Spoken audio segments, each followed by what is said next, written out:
கோவை சின்ன தடாகம் அடுத்த கீழ் மருதபதி என்ற பழங்குடியின கிராமத்தை சேர்ந்தவர் கடலி என்ற ஆதரவற்ற மூதாட்டி. இவர் நீண்ட வருடங்களாக அந்த கிராமத்தில் ஒரு சிறிய பாழடைந்த மண் ஓட்டு வீட்டில் தனியாக வசித்து வருகிறார். போதிய பராமரிப்பு இல்லாததால் வீட்டின் சுவர்கள் ஆங்காங்கே இடிந்து மழைநீர் உள்ளே புகும் அவல நிலையில் இருந்தது.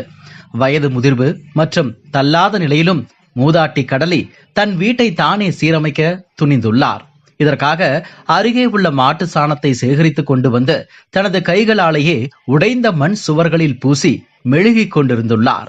அந்த சமயம் பழங்குடியின மக்களுக்கு உதவி செய்வதற்காக அந்த கிராமத்திற்கு வந்த நன்னயம் செய் அறக்கட்டளையின் பொருளாளர் தாமரை பெண் கல்பனா மூதாட்டியின் இந்த நிலைமையை கண்டு கண் கலங்கினார். தள்ளாத வயதில் அவர் சாணம் பூசும் காட்சியை தனது செல்போனில் வீடியோவாக பதிவு செய்து இன்ஸ்டாகிராமில் பதிவிட்டார்.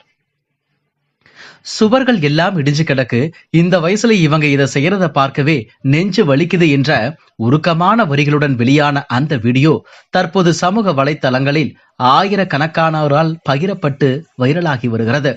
சூர்யா நடித்த புகழ்பெற்ற கஜினி திரைப்படத்தில் வரும் கல்பனா கதாபாத்திரம் யாருக்கும் தெரியாமல் ஏழை எளிய குழந்தைகளுக்கு அஞ்சல் வழியே உதவுவது போல நிஜ வாழ்க்கையிலும் இந்த தாமரை பெண் கல்பனா பல்வேறு நற்பணிகளை செய்து வருகிறார். குறிப்பாக கீழ் மருதபதி போன்ற பின்தங்கிய பழங்குடியின கிராமங்களில் உள்ள குழந்தைகளின் கல்விக்காக தனது அறக்கட்டளை மூலம் கடந்த சில வருடங்களாக தொடர்ந்து அரிய உதவிகளை வழங்கி வருகிறார். தற்போது இந்த மூதாட்டியின் அவல நிலையை தீர்க்கும் பொருட்டு தங்களது நன்னயம் செய் அறக்கட்டளையின் சார்பாக மூதாட்டி கடலிக்கு அதே இடத்தில் ஒரு புதிய கான்கிரீட் வீடு கட்டிக் கொடுப்பதற்கான ஆரம்ப கட்ட பணிகளை அவர் முடுக்கிவிட்டுள்ளார்.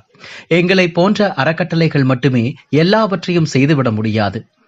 இயற்கை எழில் கொஞ்சம் மலைப்பகுதிகளில் அடிப்படை வசதிகளின்றி வாழும் நம் தொல்குடி பழங்குடியின மக்களின் வாழ்வாதாரத்தை உயர்த்த உங்களால் முடிந்த சிறிய உதவிகளை செய்யுங்கள் என்று கல்பனா உருக்கமாக வேண்டுகோள் விடுத்துள்ளார்.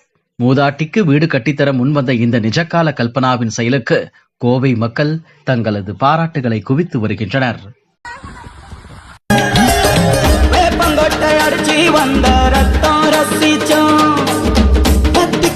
அடுக்கி கலக்கி